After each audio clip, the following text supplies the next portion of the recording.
on y va directement. Voilà. Très bien, ouais. Ouais, très bien. Très bien, bonjour Guillaume, merci d'avoir accepté l'invitation. Donc là, c'est pour le 6e épisode du Global Performance Talk Show. Aujourd'hui, donc, on reçoit Guillaume Bousquet, qui est du coup le créateur ou l'inventeur de la méthode Pédagovie, c'est ça, hein, je le prononce bien, et de la méthode aussi Multimove. Oui, bonjour Hugo, oui. Bonjour. Donc on va démarrer. Tu vas pouvoir te présenter un petit peu et après on va parler un petit peu de ton parcours en tant que prof, aussi que de père de famille, vu que tu as 7 enfants, il me semble, c'est ça? C'est ça, alors, 7 enfants à charge. Moi j'en ai 5, mon épouse en a 2, ouais, tout à fait. Ouais. Et du coup parler un petit peu de ton parcours en lien avec la méthode que tu as créée, donc qui permet de corriger certains dysfonctionnements au niveau de l'apprentissage.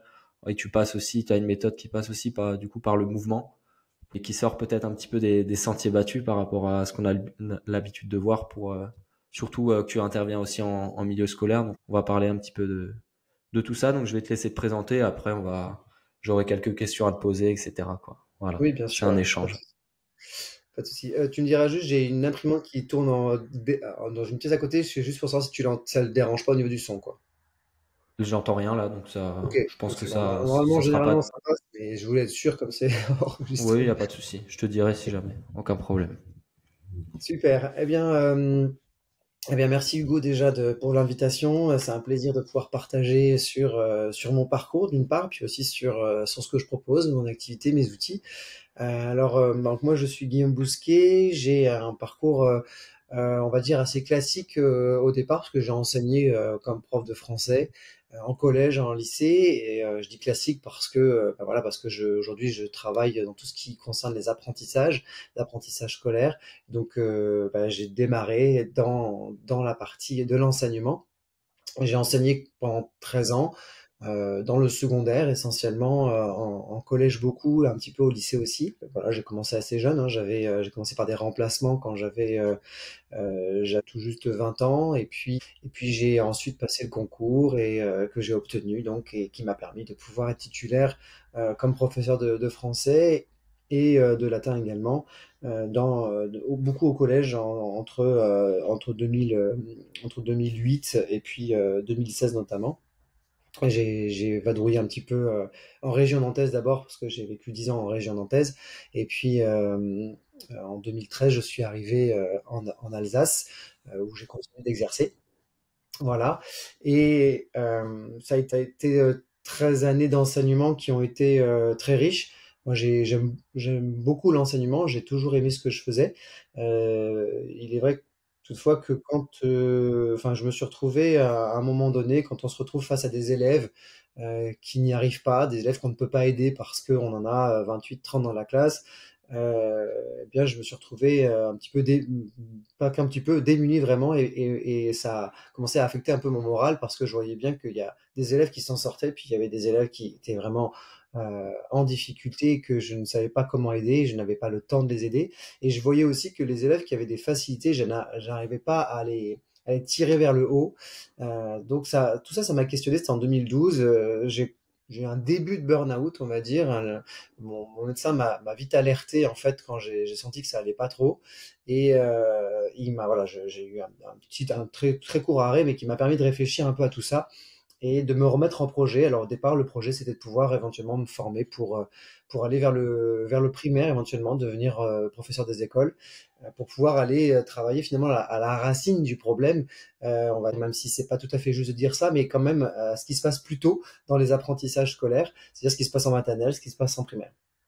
En tout cas, ça a eu le mérite de me mettre en projet. Puis en 2013, quand je suis arrivé en Alsace, j'ai découvert une pédagogue qui est française et qui habite du côté de Montpellier, qui est maintenant une dame âgée, qui s'appelle Elisabeth Nuits, Nuyts, et qui avait fait des découvertes extraordinaires sur les difficultés d'apprentissage, les difficultés en lecture, écriture, orthographe, grammaire, calcul, les fondamentaux en fait de toute la scolarité, de toute l'activité intellectuelle finalement, hein, on est vraiment sur la base de toute activité intellectuelle dès qu'il s'agit de lire, d'écrire, tout le langage écrit en fait, et puis le calcul aussi. Et puis derrière ça, il y a aussi le raisonnement, la faculté de réfléchir, etc. Et donc j'ai découvert cet auteur, cette personne, auteur parce que je l'ai découvert d'abord via un livre tout simplement, et ensuite j'ai eu le plaisir et le privilège de pouvoir aller me former avec elle, dans sa maison d'ailleurs, à Montpellier. Et j'ai pu ainsi découvrir davantage ses découvertes, ses recherches et la richesse de ce qu'elle avait découvert, je dirais même la puissance de ce qu'elle avait découvert sur comment est-ce qu'on construit les apprentissages, qu'est-ce qui fait qu'aujourd'hui il y a tant de difficultés, et puis comment aider ceux qui sont déjà en difficulté du coup. Ça a été vraiment un grand changement. Enfin, ça a été vraiment oui, un événement vraiment important dans ma vie professionnelle parce que j'avais pour la première fois réellement des réponses à mes questions. Ok, super intéressant. Et qu'est-ce qui t'a donné l'envie d'enseigner? Alors, qu'est-ce qui m'a donné l'envie d'enseigner? C'est une bonne question. Euh, En fait, depuis tout jeune, enfin depuis tout jeune, depuis oui très jeune quand même, je dirais depuis le collège, j'ai le projet d'être enseigné. Je crois que je me souviens que j'ai fait mon stage de troisième dans une école maternelle. Donc déjà, j'avais ce projet-là d'enseigner, et pour autant, j'étais pas un élève très très assidu, très travailleur, et je pense que j'avais des facilités qui me permettaient quand même de maintenir un minimum, mais j'avais quoi? J'avais entre 10 et 12 de moyenne, et j'en fichais pas une. Alors voilà, j'avais un contexte familial un peu particulier, avec un divorce, tout ça, qui fait que peut-être aussi, très certainement même, j'étais préoccupé par d'autres choses, et la scolarité n'était pas ma priorité. Euh, mais j'avais ce projet-là déjà depuis longtemps. J'ai découvert en fait le plaisir de travailler en fin de première avec mon prof de français, qui était quelqu'un qui avait une passion dans un sens, c'était la littérature italienne et l'Italie. Et en fait, ce côté passionné m'a passionné, et j'ai commencé à m'intéresser en fait à la littérature, au texte. En plus, bon, il se trouve que j'étais dans une période de ma vie avec tout le divorce de mes parents d'arrière qui était un peu plutôt dépressive. Et dans la littérature italienne et puis dans la littérature en général, on a quand même tout ce qui est autour du lyrisme, le romantisme, etc., voilà, qui venait faire écho avec ma douleur intérieure, on va dire. Et en fait, ça, voilà, ça m'a accroché à ce moment-là, et je m'y retrouvais dans ces textes, et c'est comme ça que j'ai commencé à m'intéresser finalement au français, et que je me suis mis un peu plus à travailler et arrivé à la fac, quand il a fallu faire un choix, en tout cas, j'avais le projet soit de partir vers les langues, soit partir vers les lettres. Et dans tous les cas, derrière ça, il y avait l'enseignement. Et au cours de mes premières années d'études, j'ai envisagé à un moment donné d'être enseignant-chercheur. Mais quand je me suis marié, c'était une évidence pour moi que je voulais d'abord mettre la priorité sur ma vie familiale et non pas sur, voilà, sur ma carrière professionnelle dans ce domaine-là. Je crois que j'avais pas suffisamment de passion pour les lettres pour en faire vraiment une carrière et mettre la priorité dessus.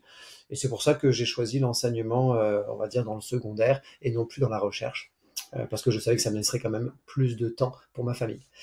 Voilà, je me suis marié très jeune, hein, je me suis marié à 20 ans. Ouais, à 20 ans, ouais, c'est pas commun, enfin surtout aujourd'hui, quoi.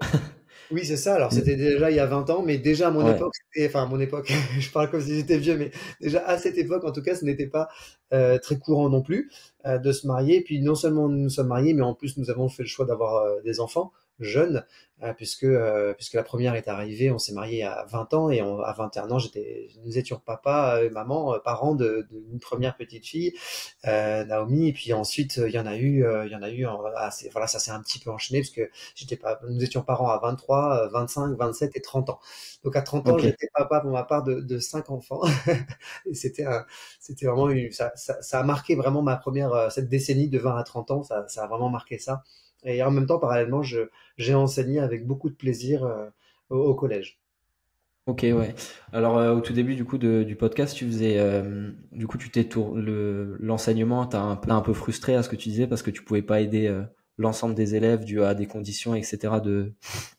de travail. Qu'est-ce qui manque du coup, peut-être c'est dans la formation qui manquait peut-être certains points ou à quoi c'est dû en fait ces frustrations, c'est dû au diplôme d'enseignant qui est peut-être pas assez poussé sur certaines choses ou est-ce que le système scolaire est pas adapté déjà pas je pense pas adapté à tout le monde forcément. Oui, Qu'est-ce oui, alors qu'est-ce qui a amené cette frustration là un petit peu?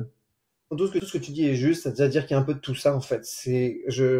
Voilà, avec le temps aujourd'hui, avec le recul, j'analyse vraiment les choses avec ces différents axes. C'est que nous avons une société qui a évolué, donc des jeunes qui ont évolué, qui n'ont pas la même faculté, n'ont pas développé les mêmes facultés qu'il y a plusieurs décennies en arrière pour pouvoir rester assis.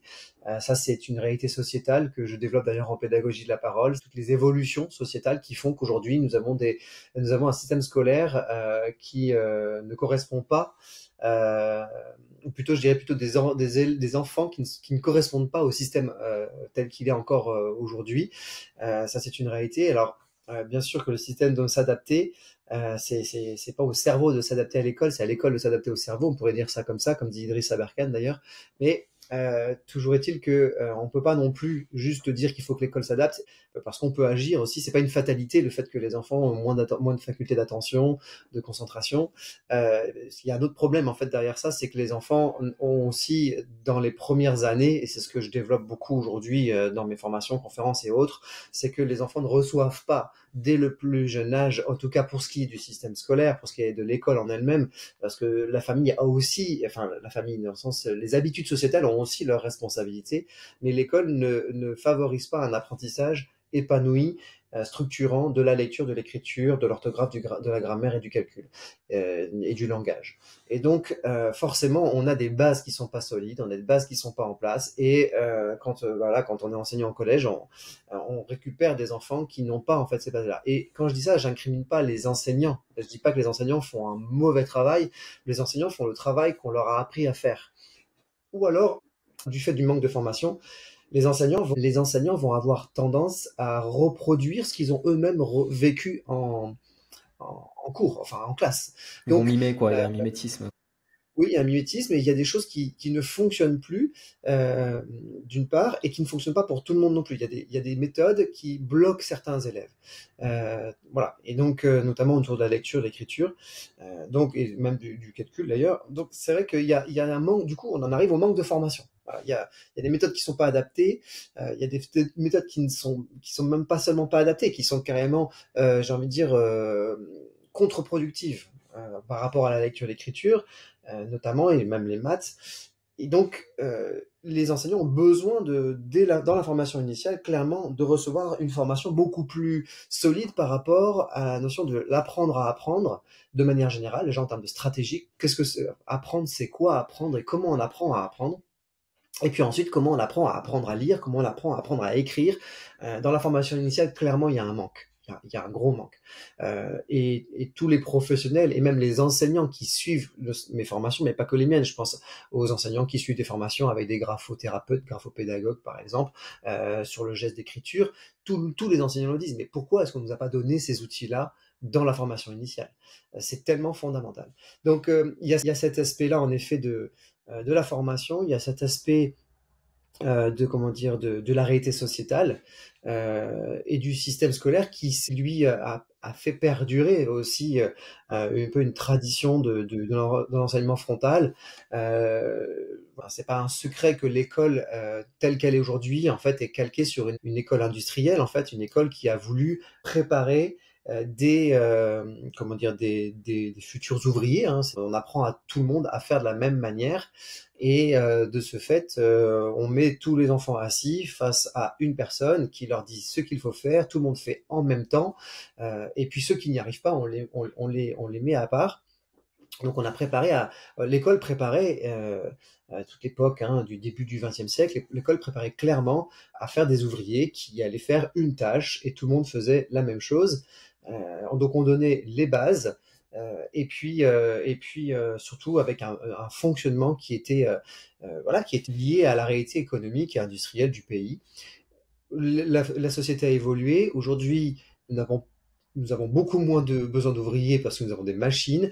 Nous avons besoin de gens qui savent réfléchir, qui savent preuve de créativité. Les Mm. professionnels qui sont dans ce domaine-là le disent, mais en fait, les métiers qui arrivent sont des métiers où, au contraire, on a besoin d'autonomie, on a besoin de créativité, on a besoin d'interaction, on a besoin de communication. Et voilà. Et donc, à ce moment-là, on a besoin de développer aussi ces compétences-là, ce qui n'est pour le moment malheureusement pas beaucoup le cas dans le système scolaire. Ok, ouais. Bah, super intéressant. Merci du coup, pour avoir retracé un petit peu tout ça. Mais du coup, dans les formations d'enseignants, vous avez des cours un petit peu, je sais pas, de pédagogie ou de, je sais pas, on appelle ça la didactique, non, c'est ça? Le Alors il y fait a de... de la pédagogie, il y a de la didactique en effet.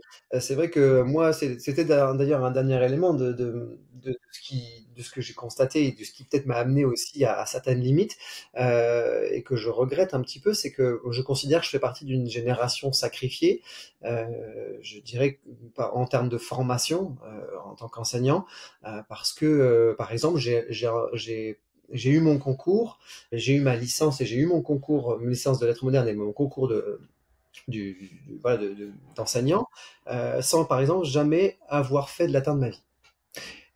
J'ai enseigné le latin au collège, et pourtant je n'avais jamais fait de latin de ma vie, ni au collège, ni au lycée, ni à la fac. Voilà, ni dans la prépa du concours, parce que je faisais une langue vivante en fait, à la fac, et j'avais pas besoin de ça. Et là, il y a clairement un problème.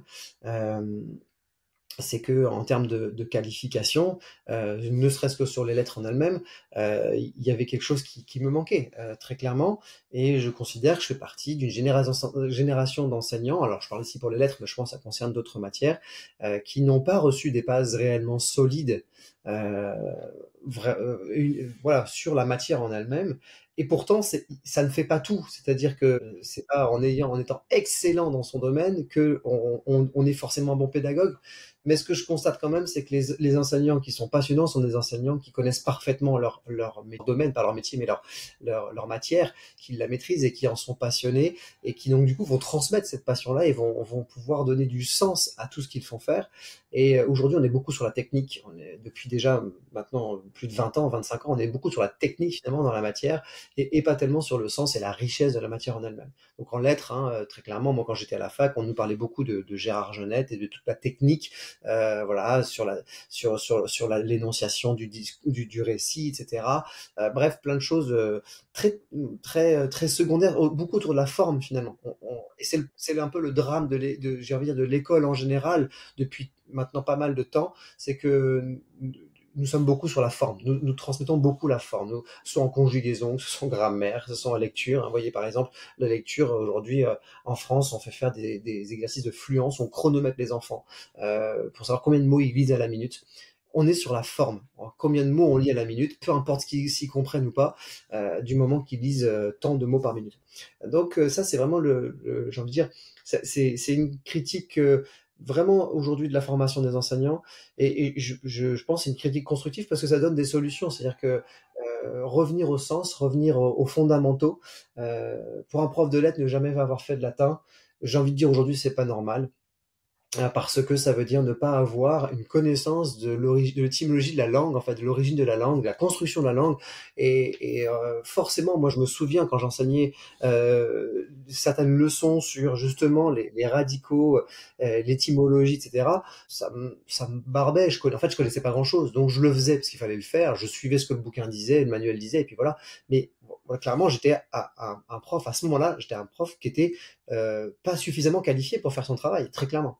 Et il a fallu, voilà, il m'a fallu aussi rattraper ça et m'intéresser à ça. Notamment aujourd'hui, je développe le programme orthographe, hein, la méthode orthographe qui est sur justement l'orthographe et la grammaire, et dans laquelle en fait il faut revenir à un moment donné aussi au sens des choses. C'est vraiment mon discours principal, et pour ça, eh bien, ça passe notamment pour les profs de lettres, et en tout cas, mais même de manière générale pour les enfants, pour les parents, d'avoir un minimum de connaissance de sa propre langue sans avoir forcément un savoir extraordinaire. Je ne demande pas à ce que tout le monde connaisse le dictionnaire d'étymologie par cœur. Moi-même, je ne le connais pas.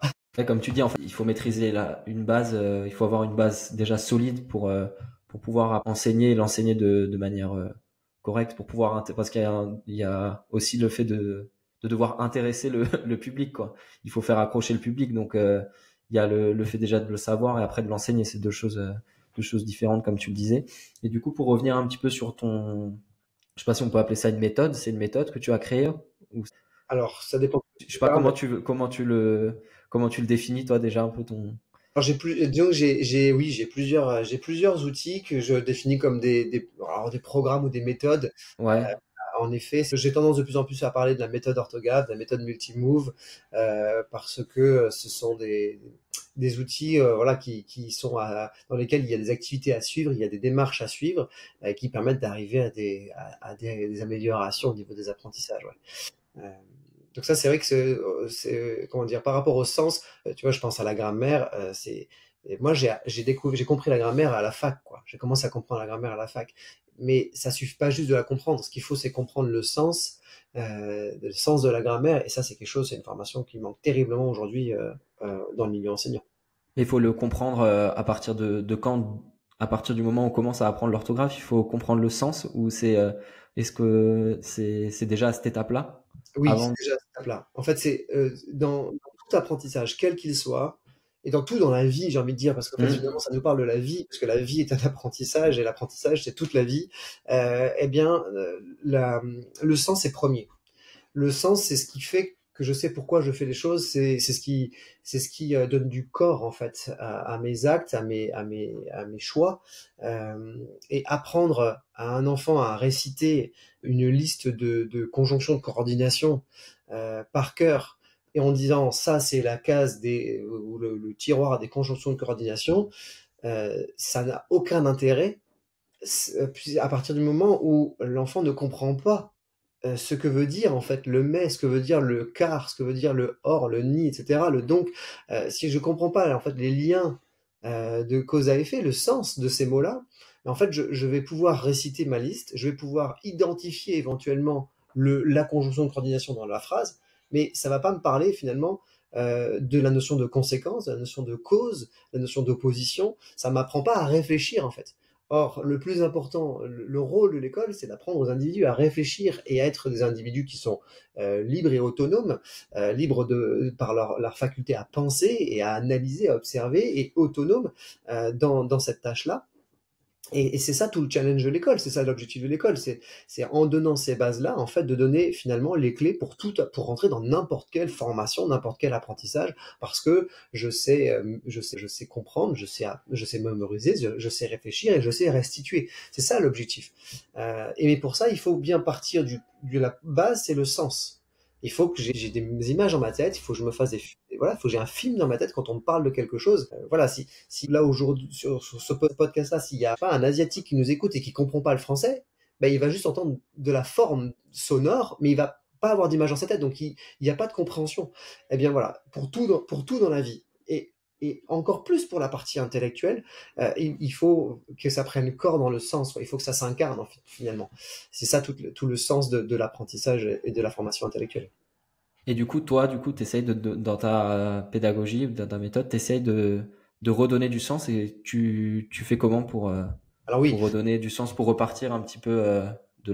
de la base un petit peu. Alors, bah, donc c'est à utiliser les deux termes, c'est-à-dire que moi je développe une pédagogie sur laquelle je repose mes différentes méthodes. Voilà, pour clarifier, en fait, il y Ok. a une approche pédagogique que j'appelle la pédagogie de la parole, qui s'intéresse en fait au fonctionnement déjà d'une part neuronal, comment ça se passe dans la tête, et au-delà de ça, finalement, c'est quels sont les leviers universels qui permettent à tout individu de pouvoir développer des compétences de manière durable, de manière efficace et de manière épanouissante.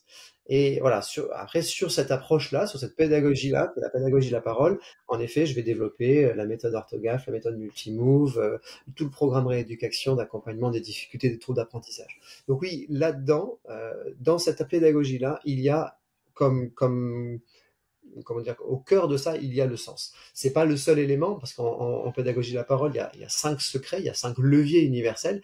Et quand je dis universel, ça veut dire qu'ils correspondent vraiment à tout individu, quel qu'il soit, que je sois américain, que je sois français, que je sois asiatique, africain, n'importe où sur la planète. Nous avons quand même un cerveau qui fonctionne de la même manière. Nous avons un cerveau qui est régi par les mêmes lois, de même que nous devons tous respirer, dormir, manger, boire. Eh bien, notre cerveau a aussi ses lois propres pour ce qui concerne l'apprentissage. Et ça, c'est vrai que il y a non seulement comment dire, les découvertes la compréhension du fonctionnement neurologique du cerveau, puis qui a été poursuivi, enfin qui est pas récent, et puis qui a été poursuivi aujourd'hui avec beaucoup de ce qu'on appelle les neurosciences, donc beaucoup d'études sur des points appliqués finalement de l'apprentissage avec l'éclairage du fonctionnement cérébral. Et, euh, et ça, aujourd'hui, on a suffisamment d'éléments pour pouvoir finalement comprendre comment ça fonctionne. Alors, je dis pas qu'on a tout compris, pas du tout, mais on a quand même des clés fondamentales qui sont là. Et en pédagogie de la parole, il y a 5 secrets, et un des secrets, clairement, c'est l'ancrage dans le réel, en fait. C'est voilà, cet aspect-là. Est-ce que tu pourrais nous donner un exemple un petit peu, par exemple, sur... Oui, bien sûr. Je parlais notamment, je donnais l'exemple du langage, voilà, le fait de comprendre. Je peux donner l'exemple pour prendre quelque chose de très concret qui parlera à tous les enseignants, tous les professionnels, tous les professionnels qui accompagnent les enfants qui ont des difficultés d'apprentissage, et puis à tous les parents, c'est l'exemple de l'orthographe. Par exemple, l'orthographe par rapport à la liste de mots d'orthographe que tous les élèves reçoivent à l'école, et ils ont leur liste de mots à apprendre pour le lundi suivant. Voilà, il y a 10, Mhm. 20, 25 mots. Ma fille est en CM2, elle a 25 mots tous les lundis à apprendre. Et qu'est-ce qui se passe? Généralement, l'enseignant, alors attention, ça reste une généralité, il y a des enseignants qui font autrement, mais la majorité des enseignants, la très grande majorité des enseignants donnent la liste à l'enfant. Parfois même, elle est déjà donnée à l'avance au tout début d'année dans un cahier où il y a toutes les listes. Voilà. Et l'enfant reçoit sa liste et puis il doit apprendre. Qu'est-ce qu'il va faire? Ben, comment dire, l'enfant, généralement, pour avoir questionné pas mal d'enfants, mais qu'est-ce qu'ils font? Ils regardent le mot, ils le recopient, ils l'épellent une fois, puis après ils le redisent à voix haute, et puis voilà. Mhm. Et généralement, ça s'arrête là. Éventuellement, une autre technique qui est très utilisée, c'est de recopier 3, 4 fois, 5 fois chaque mot, etc. Euh, et en fait, là, on est sur la forme. On s'intéresse à la forme. Quand l'enfant fait ça, il s'intéresse à la forme. Il y a des enfants qui me disent, oui, ben moi, je regarde à quoi il faut faire attention. Bah, très bien, c'est une très bonne technique. D'ailleurs, je l'utiliserai de manière particulière. Mais c'est encore une fois la forme. Maintenant, ce qui manque terriblement dans cette tâche scolaire traditionnelle, ben, c'est le sens. C'est-à-dire, est-ce que déjà, l'enfant a compris le sens Le des mots? mot. Voilà. Est-ce qu'il a compris le sens des mots? Moi, ma fille avait l'autre jour une liste de mots de 25 mots avec les mots qui terminent par en ans, avec toutes les orthographes possibles. Et il y avait reconnaissance, il y avait confiance, il y avait présence, etc. Euh, eh bien, il y a des mots, clairement, elle en avait bien sûr entendu parler, elle les avait entendus, mais elle n'était pas en mesure de pouvoir les mettre dans une phrase, par exemple. Voilà. Donc, elle avait une image très vague dans sa tête, c'était très flou. Et après, on va lui demander d'apprendre ça et de pouvoir les restituer. Mais en réalité, il se passe rien dans sa tête, quoi. Et elle peut pas, du coup, les réinvestir efficacement. Et en plus, même certains enfants, du fait qu'il n'y ait pas de sens, ils n'arriveront pas à apprendre. C'est ça le problème. C'est que même la Mhm. partie formelle, ils n'arriveront pas à l'intégrer parce qu'il n'y a pas le sens en amont. Puis le deuxième élément en lien avec cette liste de mots, qui permet de donner un exemple concret sur l'importance du sens, c'est que le cerveau, il a besoin de traiter une information après l'autre. Aujourd'hui, nous savons que le cerveau, il n'est pas multitâche, il est monotâche. Et le cerveau, plus on lui donne d'informations, plus il y a un risque de confusion. Et dans une liste de 25 mots où tous les mots terminent par le même son, mais s'écrivent pas de la même manière, en fait, finalement, c'est très compliqué. Donc, moi, je conseille fortement aux enseignants, et c'est ce que en tout cas, ce que je fais en formation, ce que je donne en formation, c'est de ne pas donner une liste de mots avec des mots qui ont des terminaisons ou des lettres, des sons qui sont trop proches. Sinon, ça amène de la confusion, en fait. Voilà. Et cette confusion va éloigner encore plus du sens. On va s'occuper encore plus du son et du Mhm. détail, et non pas du sens des mots. Voilà. Ok, d'accord. Merci. Et tu as aussi une autre pédagogie qui est multi-move.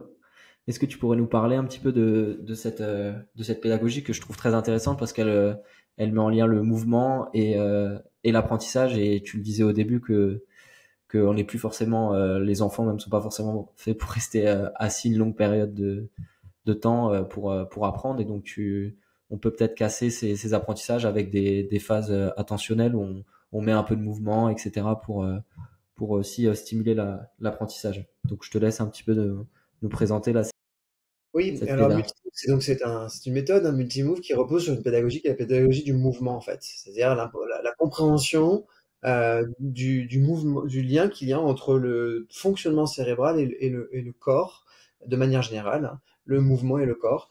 Et aujourd'hui, ça a été établi scientifiquement que le cerveau se porte mieux, se développe mieux et se porte mieux. Et donc, ça veut dire qu'on peut utiliser comment dire, son potentiel cérébral de manière plus optimale quand notre corps est en mouvement. Enfin, pas forcément quand notre corps est en mouvement, mais si le mouvement fait partie du fonctionnement de l'apprentissage, voilà, et intégré à l'apprentissage. Ça veut pas dire L'apprentissage, qu'il ok. faudrait que tous les enfants soient debout en train de, je sais pas, de faire un mouvement pour apprendre leur leçon ou faire l'exercice en classe. C'est pas ça. Même si c'est vrai que ça a pu être observé que, par exemple, il y a les fameux bureaux au vélo où les enfants peuvent être donc sur une espèce de vélo d'appartement avec une table et puis ils peuvent travailler. Et le fait d'être en mouvement, eh bien, ça va les aider à être attentifs, concentrés et à finalement bien utiliser leur potentiel cérébral et intellectuel pour pouvoir faire ce qui est demandé, quoi. Donc ça, c'est vrai qu'il y a ces possibilités-là, mais finalement, si on en arrive à ce genre de technique, c'est parce qu'il y a un problème d'attention, il y a un problème de concentration aussi. Les enfants ont tendance, les jeunes même, ont tendance à être un peu dispersés et à pas pouvoir rester longtemps focus. Euh, et ça, c'est vrai que c'est le résultat d'un manque de mouvement. Et aussi parce que le corps n'a pas sa place dans notre société, en tout cas moins sa place dans notre société, pour ce qui concerne en tout cas on va dire les 12 premières années, même si c'est vrai beaucoup plus tard, enfin tout au long de la vie, parce que nous voyons bien que nous sommes, c'est ce que je développe en pédagogie de la parole, c'est que nous sommes hyper sédentarisés. Et nous sommes beaucoup assis sur un fauteuil, devant un écran la plupart du temps, pas toujours là, mais même ceux qui travaillent pas devant écran, je pense aux enseignants, par exemple, ou ceux qui sont dans un commerce, par exemple, voilà, en ville, en magasin ou autre, bah, finalement, on est toujours à l'intérieur et on est beaucoup assis à l'intérieur et on est peu dans le mouvement. Nous prenons la voiture pour nous déplacer. Maintenant, on a des trottinettes électriques, Hmm. des vélos électriques, bien qu'encore le vélo électrique, c'est encore en intermédiaire parce que quand même on pédale et on est dehors en train de boule. La trottinette électrique, c'est vraiment l'image de cette disparition progressive du mouvement de la société. C'est voilà, je me laisse porter, je n'ai plus d'efforts à faire, je ne fais plus d'efforts physiques. Moi, j'ai toujours refusé d'offrir une trottinette électrique à mes enfants, par exemple, parce que je ne comprends pas ce concept de se laisser déplacer. Alors si c'est fun, ça c'est fun. Mais à ce moment-là, c'est vraiment un jeu pour aller juste faire, voilà, pour aller s'amuser. Or, la trottinette, l'intérêt, c'est se déplacer. Elle a un sens. Et c'est un déplacement physique, du coup, où je mets mes muscles et mon corps en En mouvement. action. Voilà, par exemple. Donc à ce moment-là, je vais faire du karting une fois de temps en temps, où je prends une trottinette, je vais sur un circuit, et puis à ce moment-là, pourquoi pas, je prends une trottinette électrique et je m'amuse comme ça. Mais de là à offrir une trottinette pour aller de la maison à l'école, alors que ça se fait très bien, soit à pied, soit à vélo, et pourquoi pas en vraie trottinette, je vois pas l'intérêt d'acheter une trottinette électrique, c'est contre-intuitif finalement par rapport aux besoins du cerveau. Aujourd'hui, nous faisons, et c'est un peu souvent ce que j'utilise comme image, enfin comme image, comme illustration de cette disparition du mouvement, c'est le summum de l'hypersédentarité, c'est le fait d'être assis sur un vélo dans une pièce entre quatre murs. Le vélo ne bouge pas du coup puisqu'il est sur place et puis devant moi généralement j'ai un écran et un casque sur les oreilles. Je fais la même chose, je peux aussi courir sur place sur un tapis et ça c'est le summum de l'hypersédentarité. Voilà. Et je dis pas que c'est un mal en soi, je dis simplement que ça illustre bien cette disparition progressive du mouvement. Pour me dire oui mais la personne elle se met en mouvement. Oui bien sûr elle se met en mouvement, mais elle se met en mouvement entre quatre murs avec un écran devant les yeux. Donc on est dans un autre rapport au mouvement et toujours est-il que sans jugement sur la société actuelle, c'est comme ça, c'est un constat, ben, il y a un frein. Enfin, ça crée un frein, ça crée un problème quand même. C'est que Hmm. les apprentissages scolaires, notamment pour les enfants, pour ce qui concerne les enfants, eh bien, sont plus difficiles. Pourquoi? Parce que le cerveau va moins se développer, moins bien se développer, va développer, enfin, les aires cérébrales vont être moins connectées entre elles parce que le mouvement n'est pas là, parce que le contact à la nature, le contact, l'utilisation, la sollicitation, la stimulation de ces perceptions sensorielles est moins présent. Et puis c'est valable pour les adultes, c'est valable pour tout individu. Moi je parle beaucoup des enfants parce que c'est vrai que ça reste quand même le cœur de mon activité, mais en entreprise c'est le même problème. On parle beaucoup de qualité de vie au travail, la QVT, QVT. voilà, exactement. La qualité de vie au travail, elle est clairement affectée parce que tout le monde est assis et il y a clairement des besoins du corps, besoins physiologiques de se mettre en mouvement, de faire des pauses. Et tu parlais de pause tout à l'heure dans ta question.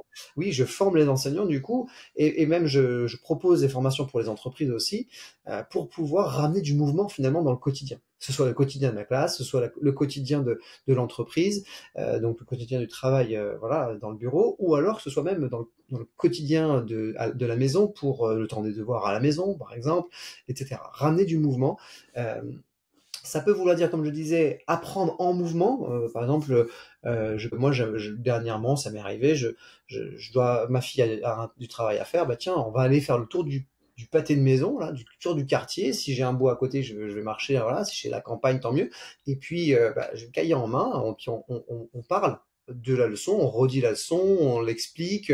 Hop, ma fille, elle va redire ce qu'elle a compris, elle va même restituer des choses qu'elle doit connaître par cœur. Tout ça en marchant, ça prend 10-15 minutes, on va faire un petit tour et on revient. Et en fait, on a fait le même travail qu'à la maison, mais simplement en mouvement. Donc ça, c'est une façon de faire. Moi, je conseille fortement aux parents, par exemple, mais même aux professionnels, d'avoir une planche d'équilibre chez soi pour pouvoir faire des choses dessus de temps en temps. Il ne s'agit pas d'y passer toute la journée, mais il s'agit d'y être de temps en temps, se mettre en équilibre comment dire, voilà, ça peut être un coup de fil. J'ai un coup de fil, bah tiens, je me mets sur ma planche d'équilibre. J'ai l'enfant a un poème à réciter, hop, il se met sur planche d'équilibre et ça va faciliter comment dire, la mémorisation notamment et l'apprentissage.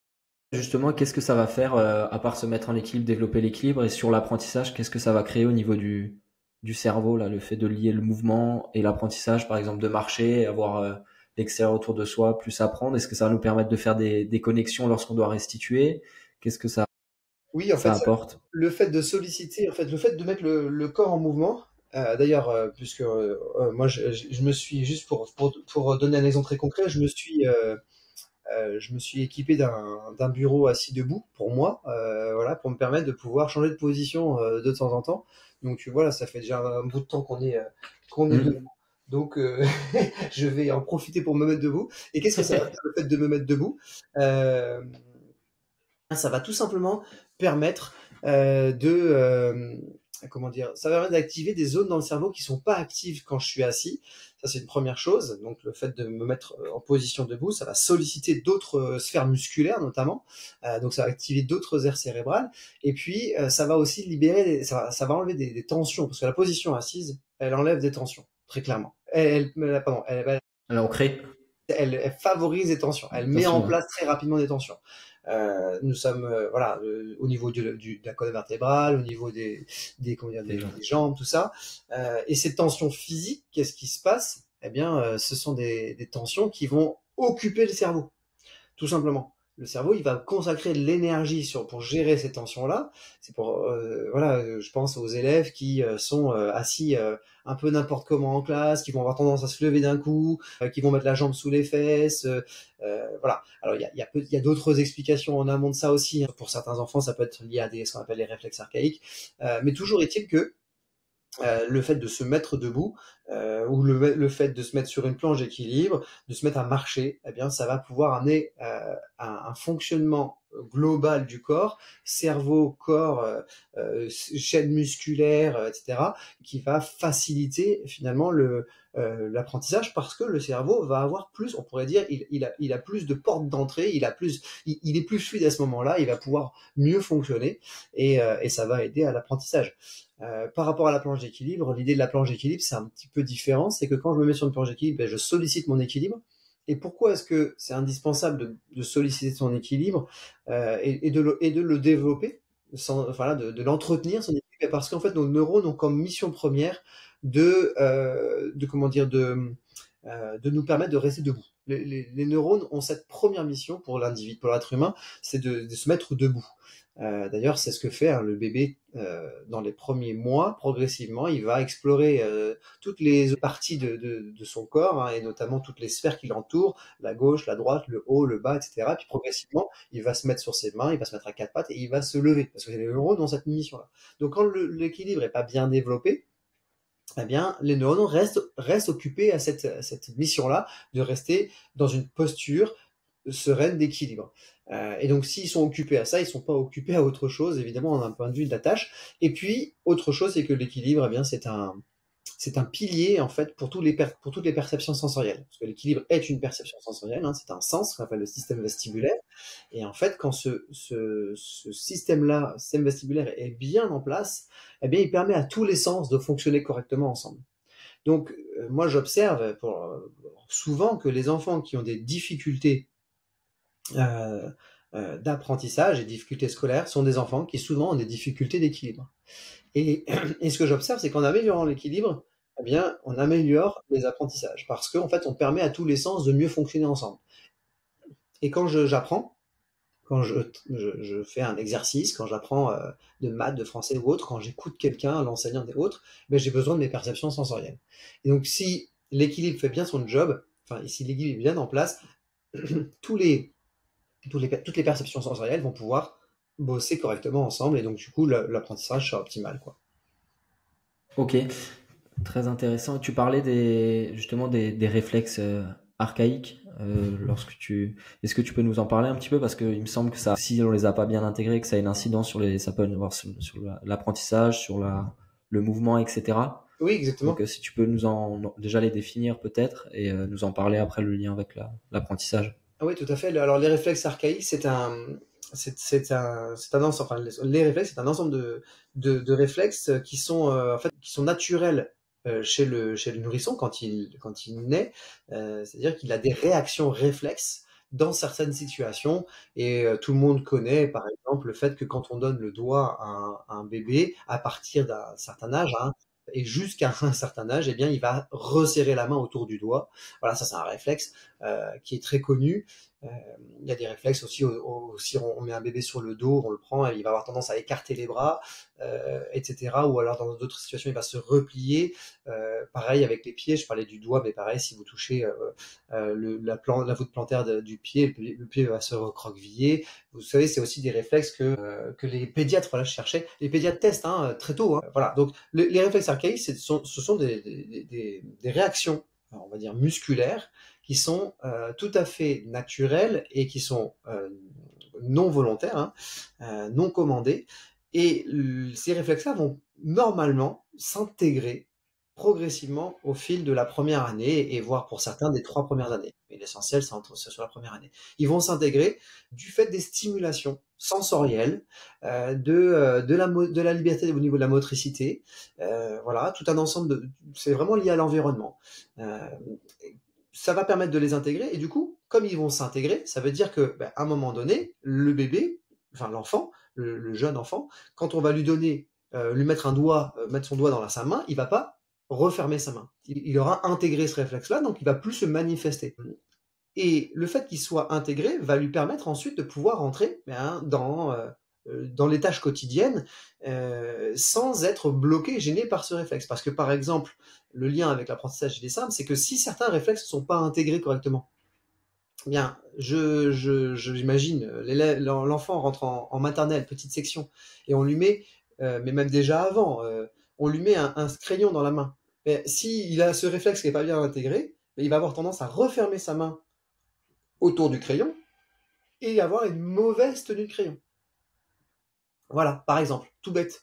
Il y a des réflexes qui sont liés, par exemple, donc les enfants qui vont mettre la jambe autour du pied de la chaise, qui vont mettre le pied sous les fesses, etc.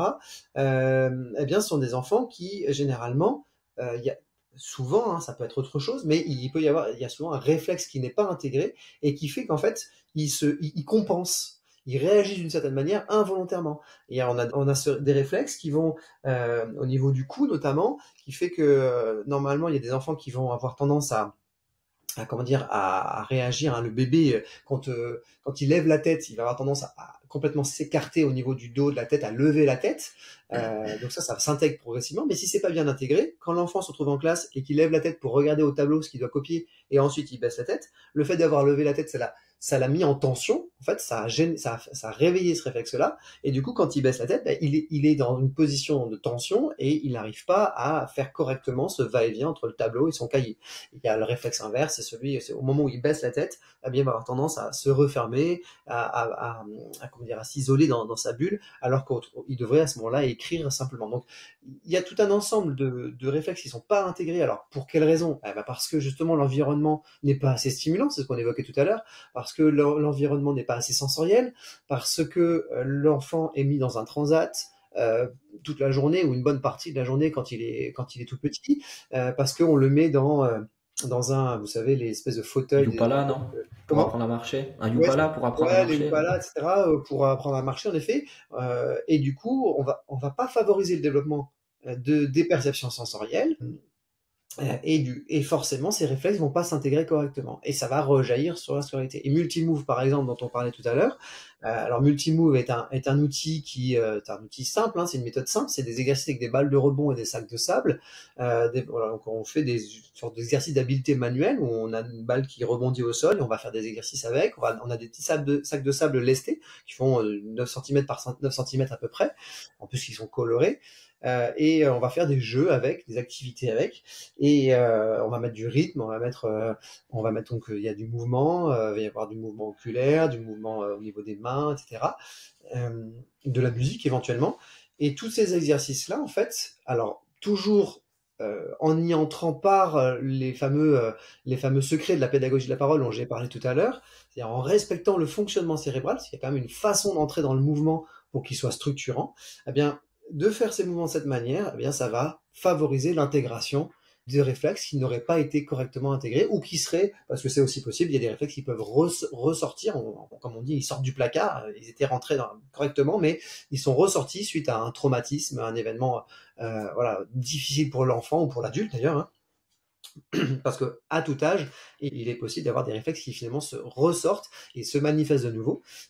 Et donc, Multimove va favoriser l'intégration des réflexes-là de manière très ludique en fait, parce que les professionnels qui sont formés en réflexes archaïques, qui font de l'accompagnement individuel, ont des techniques spécifiques, vraiment individuelles. Et là, ici, il s'agit pas, c'est pas la même chose évidemment. Je prétends pas que Multimove remplace un professionnel qui est formé au réflexe, mais ça va permettre. D'ailleurs, ils viennent souvent se former à Multimove, ces professionnels-là, parce que ça leur permet d'avoir de nouveaux outils, de nouveaux exercices pour pouvoir favoriser l'intégration des réflexes, mais de manière plus ludique, et puis en plus dans l'interaction. On peut aussi faire ces exercices-là, Multimove, on peut les faire en famille, à la maison, on peut les faire en séance individuelle, hein, voilà, le professionnel avec la personne qui est accompagnée, et ça peut être fait évidemment en classe. Donc ça, c'est tout enfin, il y a un bénéfice énorme, enfin, parce que tout simplement, que ce soit en classe, à la maison, en séance individuelle, etc., eh bien, les enfants vont jouer, vont être dans le mouvement et va être un mouvement qui est, je dis souvent, c'est un mouvement intelligent, qui est pensé, qui va permettre de solliciter plein d'aires cérébrales, de fonctions cognitives au niveau de notre cerveau pour pouvoir améliorer du coup au final l'apprentissage. Et c'est pareil pour les adultes, même Ouais, enrichir. ça marche pareil pour les adultes en fait finalement. C'est ça, exactement. Et d'ailleurs, souvent, les retours que me font les stagiaires qui viennent en stage multimove, c'est que, en fait, ils ressortent de là déjà eux-mêmes, ils y voient clairement des bénéfices, quoi. Ils voient bien qu'en fait, bah oui, c'est pas si simple que ça, la coordination, faire un mouvement sur le rythme, sur planche d'équilibre, etc. Et finalement, ça leur apporte, hein, et pas que par rapport à des choses purement intellectuelles. Je pense à une stagiaire qui avait écrit sur le groupe WhatsApp qu'on avait créé après un stage et qui disait c'est fou, j'ai été à la Zumba le mardi qui a suivi le stage était un week-end, elle dit jamais j'ai vécu aussi bien un cours de Zumba parce que c'est comme si j'étais coordonné dans le truc quoi, C'est et fou. il s'était passé quelque chose quoi. Et là l'autre jour, bah, je sors d'un stage multimove à Paris et une des participantes disait qu'elle a été faire de la natation comme elle fait toutes les semaines et elle a appliqué les secrets d'apprentissage qu'on a découvert par Multimove. Et en fait, en les utilisant, elle s'est rendue compte je sais plus, mais elle m'a dit qu'elle avait fait plus de longueur que d'habitude en étant moins fatiguée et simplement en utilisant un des piliers de la pédagogie de la parole, qui est le fait de verbaliser, de mettre en mots ce que l'on fait, voilà, parce elle rencontrait des difficultés dans ses mouvements de natation. Et voilà, elle s'est rendue compte qu'elle faisait mieux et qu'elle faisait plus. Et ça l'a bluffé, quoi. Et voilà, ça c'est vraiment les bénéfices finalement de Multimove, parce que Multimove est un outil, et derrière cet outil, il y a une pédagogie qui peut se Ouais. transférer et qui va avoir un impact sur plein d'autres domaines, quoi. Aussi bien sur la motricité que sur les apprentissages. C'est ça. Oui, alors sur la lecture et l'écriture, complètement. Oui, la lecture et l'écriture, parce que alors on va travailler sur le tonus musculaire, par exemple, hein, avec tous ces exercices, le tonus des doigts, le tonus des bras. On va travailler sur la coordination, on va travailler sur le fait qu'on traverse ce qu'on appelle la ligne médiane, hein, la ligne qui sépare la gauche de la droite. ce dont on a besoin, ce que l'on fait quand on lit, quand on écrit, hein, on traverse cette ligne médiane. Il y a beaucoup d'enfants qui ont du mal à la traverser, donc on va la traverser de manière ludique et en même temps, on va la traverser de manière structurante. Donc ça, c'est un élément important. Donc ça va avoir un impact aussi le fait que dans Multimove, je fais intervenir le rythme avec un métronome notamment, mais aussi avec de la musique. Et ça c'est bon, c'est prouvé d'ailleurs scientifiquement que le rythme a des effets hyper positifs sur la lecture, l'écriture par exemple. Ça a aussi des effets, hein, il y a eu une étude qui a été faite avec des TSA, des personnes qui sont confrontées qui ont un trouble du spectre autistique et qui ont fait de la batterie par exemple. Et ça a été montré qu'il y avait vraiment des améliorations significatives au niveau des émotions, au niveau des apprentissages. Voilà par exemple. Donc, même pour les troubles de la dyslexie, hein, c'était montré qu'il y a des enfants qui ont réussi à sortir des critères de diagnostic de la dyslexie par de l'entraînement, notamment rythmique. Ok. Voilà. Donc l'idée, c'est vraiment de combiner tout ça. Il y a une neurobiologiste hein, de renommée qui s'appelle Lucie Vincent, qui a écrit un livre qui s'appelle Faites danser votre cerveau, qui est génial sur ce sujet-là, sur le lien entre le corps et le cerveau, et combien est-ce que finalement mettre son corps en mouvement, eh bien ça améliore d'une part notre potentiel intellectuel, cérébral, notre quotidien, mais en plus notre santé aussi au passage, notre façon de relationner, notre empathie, etc. quoi. Donc ça c'est top. Et du coup, pour en revenir au départ, c'est ce qui manque finalement un peu dans la, dans le, dans les études pour être enseignant peut-être, non? Est-ce qu'il y a ce lien qui est fait ou on a vraiment peut-être tendance à dissocier les deux, le mouvement et l'apprentissage? Enfin, Oui, les apprentissages souvent cognitifs. tout ce qui est autour du mouvement et voilà dans la représentation un peu scolaire, c'est l'extrascolaire justement, c'est les C'est activités ça. extrascolaires, c'est on va faire du sport. Et ce qui est aussi problématique, c'est-à-dire que le sport a ses limites à partir du moment où on le prend comme un élément tout seul séparé, où en plus on le fait de manière intensive, comment dire, sans le faire le lien avec l'apprentissage. Ouais. Un enfant qui aujourd'hui fait ses journées d'école, qui en plus va faire de la musique, va faire du sport, il y en a qui font de l'escalade, de la natation. Ensuite, ils ont certains vont avoir aussi, bah, voilà, un accompagnement, soit pour des devoirs à la maison, hein, quelqu'un qui va intervenir, soit un orthophoniste ou autre. Enfin, les enfants ont des semaines surchargées et donc n'ont plus le temps de s'ennuyer, n'ont plus le temps de laisser leur cerveau vaquer. C'est tout le sens de ce que je propose dans les formations sur les pauses actives, c'est que la base du fonctionnement cérébral, c'est la pause. Le cerveau, pour pouvoir bien fonctionner, il a besoin qu'on le laisse tranquille. Donc, c'est contre-intuitif hein, ce que je dis, mais Mhm. pour que notre cerveau fonctionne bien, eh bien, il faut lui réserver des temps de pause. Il a besoin de temps de pause. Parce que quand il est en pause, quand il ne fait rien, c'est-à-dire quand il n'est pas stimulé, donc là je dis bien pas stimulé, c'est-à-dire que si je fais une pause et que je vais sur un écran, bah, évidemment, Ouais. ça marche pas. Mais si je fais une pause et que je ne fais pas de stimulation spécifique, intellectuelle et autres, et on a toujours des stimulations sensorielles parce qu'on vit hein, tout simplement, mais si on n'en a pas de spécifique, eh bien notre cerveau est 20 fois plus actif. 20 fois plus actif que quand il était en train de travailler. Donc ça, c'est extraordinaire quand même. Ouais, c'est extraordinaire, ouais, effectivement. C'est comme les muscles, hein. Si on s'entraîne en musculation, il faut du repos pour progresser. Bah là, c'est à peu Voilà. près pareil. On dit que c'est dans le C'est repos pareil. qu'on se muscle. Hein. Exactement, oui, oui. Waouh, ok. Ah, c'est vraiment super intéressant tout ce que tu nous dis là. Je sais pas combien de temps il te reste parce que je vois que le chrono tourne là, qu'on a, Tu veux qu'on fasse encore une question, c'est possible. À 10h30, ce serait bien qu'on arrête. il est, ok, ça 10h15. marche. Ouais, t'as évoqué un petit peu ton parcours, perso. Tu as eu, du coup, 5 enfants plus deux. Comment t'as fait pour gérer ta vie professionnelle et ta vie, perso avec tout ça? Comment t'as fait Ouais, c'est un côté c'était un personnel. vrai challenge, non? Ouais, c'est un vrai challenge. Alors moi, j'ai arrêté d'enseigner en 2016 parce que mon épouse, la mère de mes 5 enfants, est décédée brutalement. Je me suis retrouvé veuf du jour au lendemain. Voilà, avec mes 5 enfants qui avaient entre 2 ans et demi et 11 ans à cette époque-là. Donc j'ai arrêté d'enseigner ce jour-là, le 23 novembre 2016, quand mon épouse est décédée. Et quand j'ai eu l'énergie de repartir, J'ai fait le choix d'arrêter l'enseignement pour pouvoir voilà, créer mon activité aujourd'hui de pédagogie et pouvoir faire de l'accompagnement individuel aussi pour les enfants en difficulté et pouvoir transmettre tout ce que j'avais découvert. Et aujourd'hui, c'est le plus gros de mon temps dans mon activité, c'est de me déplacer ou de donner des formations là où je suis, dans les écoles, pour les professionnels. Et c'est vrai que ce qui a permis que je crée mon activité, c'est que aussi je rencontre aujourd'hui Prisca, qui est mon épouse, avec qui nous sommes mariés il y a 4 ans bientôt, euh, qui a 2 enfants. Et donc quand on s'est rencontrés, on s'est retrouvés avec ben, voilà, 7 enfants au quotidien. Mes 5 enfants ayant plus que moi, voilà, ils n'allaient pas voir quelqu'un une semaine sur deux ou certains week-ends. Et les enfants de mon épouse ne voyaient pas leur père. Donc on avait vraiment les enfants 7 jours sur 7 toute l'année.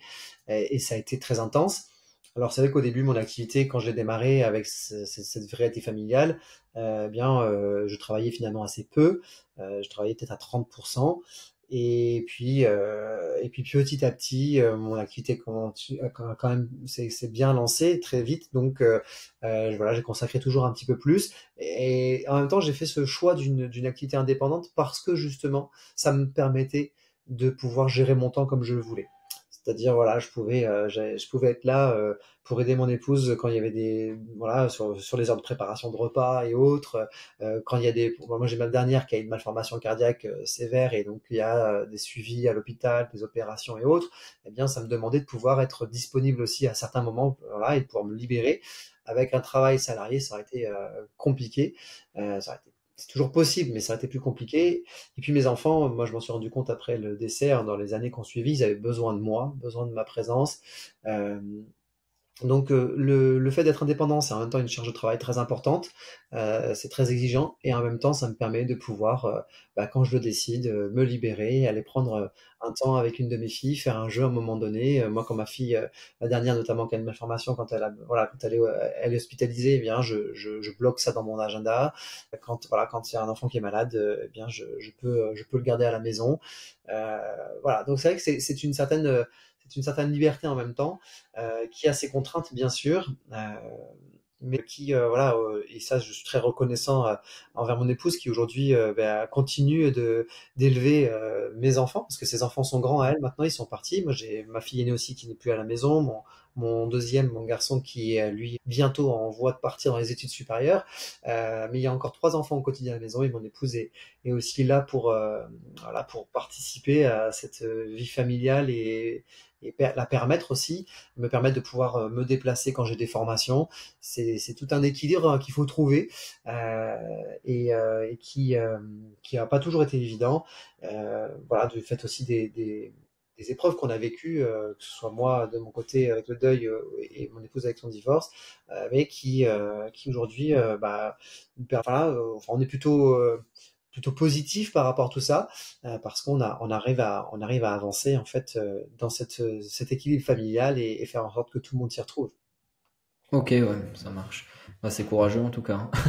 En tout cas, c'est vrai De... que ça demande une sacrée discipline, c'est vrai. Ouais, Ça demande une ouais, sacrée c'est ça. discipline enfin moi en termes de travail et autres, voilà, se lever le matin tôt pour pouvoir euh, Ouais, ouais. aussi prendre du temps pour soi. Ça, c'est le gros challenge quand on a beaucoup d'enfants, quand on a une activité indépendante qui est très exigeante, enfin très prenante, avec beaucoup d'enfants.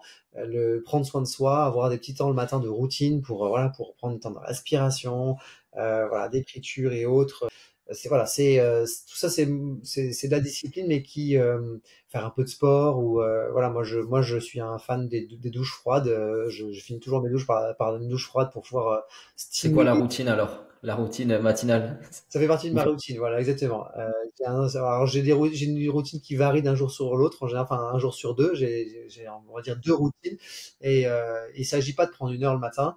Moi, je prends, on va dire à peu près 15-20 minutes le matin pour voilà, pour dedans. Il va y avoir soit une douche froide, il va y avoir de la respiration, il va y avoir des choses comme ça. Et après, il y a tout l'aspect alimentaire aussi, hein. C'est aussi Je Ouais. pas manger n'importe comment. Alors il s'agit pas de se restreindre tout le temps ou autre, mais d'avoir une alimentation saine dans le quotidien pour pouvoir justement bien profiter ensuite des écarts quand, quand c'est le moment d'en faire.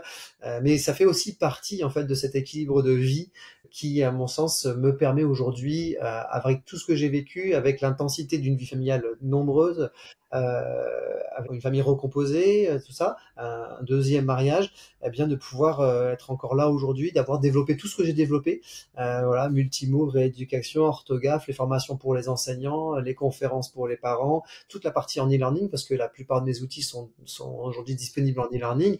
Si j'ai réussi à faire tout ça, c'est aussi parce que nous avons une qualité de vie que nous mettons en place au niveau alimentaire, au niveau du sommeil. Voilà, il y a pas de secret à un moment donné. Voilà, ça tombe pas du ciel, quoi. Ouais, et puis ça a aussi un lien avec, même pour les enfants que tu peux accompagner ou les adultes, hein, c'est un lien après avec l'apprentissage et le fait de bien manger, bien dormir, etc., hein, Tout à c'est fait. une base qu'il faut respecter. C'est ça. Oui, oui, c'est ce que j'appelle l'hygiène de l'apprentissage. Je développe cet aspect-là beaucoup dans les accompagnements des parents, dans les formations des enseignants. C'est voilà, il y a une hygiène autour de l'apprentissage, ça c'est clair. Alors il y a il y a ce qui concerne la maison, il y a ce qui concerne l'école, mais il y Ouais, a vraiment ouais, une hygiène, il y a des besoins physiologiques en fait, tout simplement. Et en effet, et on parle, c'est vrai qu'on parle beaucoup des enfants, mais adultes aussi, c'est la même chose. bien sûr. Ouais. Et justement, pour une dernière question, là, après on va clôturer. Est-ce que tu t'entoures d'autres professionnels de santé pour les méthodes que tu développes, etc., dans l'accompagnement que tu peux faire avec différentes personnes? Je sais pas si tu accompagnes des gens en individuel aussi, Oui, ou je tu fais fais. l'accompagnement individuel pour alors surtout essentiellement la plupart du temps, ce sont des enfants qui sont confrontés à des troubles d'apprentissage, voilà, multidis, TDAH, etc. Même alors là, trouble ou pas trouble, hein, ça peut être aussi les enfants qui ont un haut potentiel. Il y a aussi Mhm. du spectre autistique que je peux accompagner. Euh, et alors, je m'entoure pas de professionnels de santé à proprement parler. Moi, dans mes accompagnements individuels, là, j'utilise la rééducation, j'utilise Multimove, j'utilise Orthographe, qui sont tous des outils qui, en grande partie, vont travailler sur les fondations cognitives, sur ce qui est la face un peu immergée de l'iceberg. Hein. Si on imagine que l'apprentissage, la compétence est un iceberg, bah, là, on a la partie émergée, la partie visible. Voilà, par exemple, l'écriture, ça va être la tenue du crayon, ça va être la façon de tracer les lettres, ça va être l'orthographe. Mais il y a aussi tout ce qui est en amont, tout ce qui est caché finalement. Et donc, mes outils vont beaucoup travailler là-dessus. Donc, beaucoup travailler finalement sur les fonctions cognitives, les fondations. Et c'est vrai que après, moi aujourd'hui, j'ai vraiment plaisir à collaborer avec différentes personnes pour tout ce qui concerne les apprentissages, pour continuer d'apprendre, pour continuer aussi de développer des formations et des compétences que j'ai moins. Par exemple, tout prochainement, là, je co-anime avec une orthopédagogue une formation pour les seniors, enfin pour les seniors, pour former les personnes qui interviennent auprès des seniors, donc pour pouvoir accompagner le bien-être cognitif des seniors. Et voilà, et donc je collabore avec une orthopédagogue qui intervient dans des structures seniors depuis quelques temps déjà, et qui s'est formée à mes outils, puis qui les a notamment en partie adaptés. Donc du coup, comme elle avait aussi des outils à elle, ben voilà, on a construit par exemple une formation là-dessus. Euh, je collabore avec des personnes qui sont dans le domaine du coaching parental, par exemple. Moi-même, je suis formé en discipline positive, qui est une approche éducative qui associe fermeté et bienveillance. Mais voilà, l'idée, c'est de créer des liens, de créer des réseaux pour pas être tout seul. Parce que c'est un Mhm. peu aussi le piège de l'indépendant, hein, c'est d'être tout seul. Bien sûr, ouais. Donc voilà, là prochainement, quelqu'un qui habite sur Montauban, là où j'habite, et que je vais rencontrer. Voilà, l'idée, c'est vraiment de créer des liens, pouvoir intervenir aussi à plusieurs, de pouvoir partager nos compétences, parce que voilà, parce que seul on va vite, mais à plusieurs on va plus loin. C'est sûr. Ok. Bah, merci beaucoup en tout cas pour ton temps et les réponses que tu as pu formuler. Est-ce que tu as des conseils de lecture à partager, des formations à nous conseiller, mis à part les tiennes, ou même les Bien, tiennes, hein, bien sûr. alors en lecture, moi je vous conseille des livres comme, alors j'ai cité Lucie Vincent, le livre Faites danser votre cerveau, qui est vraiment un livre très intéressant. J'ai cité Elisabeth Nuits. Alors il y a un livre que je recommande en Mhm. particulier, même si ces deux livres sont vraiment bien, mais il y en a un que je recommande, ça s'appelle 10, DYS, point de suspension, troubles de la mémoire, prévention et remède. Ça, c'est vraiment un livre intéressant. Je vous conseille également le livre, par exemple, de Colette Ouzilou, qui est une ancienne orthophoniste, hein, enfin une orthophoniste à la retraite, hein, qui a écrit plusieurs livres, notamment un qui s'appelle Dyslexie, une vraie fausse épidémie. C'est vraiment intéressant sur le regard sur la dyslexie. Voilà, alors, on a des livres ici qui vont couvrir et le mouvement, la dyslexie, les apprentissages en général. Et puis sinon, plus dans les neurosciences, un livre intéressant, c'est le livre de Steve Masson, qui s'appelle Activer ses neurones, qui est vraiment bien fait aussi, très accessible, très facile à lire. Voilà, ça c'est des choses. Ok, En termes de formation, mais moi j'invite vraiment tout le monde à découvrir les réflexes archaïques. Alors, ouais. formation ou atelier, conférence, en tout cas d'aller découvrir pour pouvoir être un peu sensibilisé, notamment pour les jeunes parents. Euh, voilà, comment je peux aider finalement mon enfant à pouvoir développer tout son potentiel. Eh bien, les réflexes vont être un bel éclairage pour pouvoir et donner des pistes concrètes aux parents souvent pour pouvoir aider à ça, quoi. Ok, et puis tes formations, bien sûr, on peut te retrouver du coup sur ton site internet. Enfin, t'en as deux, hein, du coup, pour Oui, Multimove et oui, Pédagovie. ouais, il y a Donc il y a toutes tes formations ouais, qui sont...